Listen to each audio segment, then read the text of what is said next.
हमार चलल बाया हमारे ही चली। ढेर अइले गइले गुंडा माफिया कटने बाहुबली। केहू के बस के चीज नइखे। इहा राज हमार चलल बाया हमारे ही चली।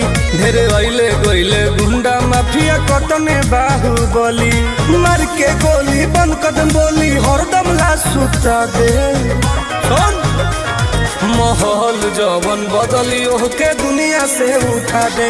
माहौल जवन बदलियो के दुनिया से उठा दे।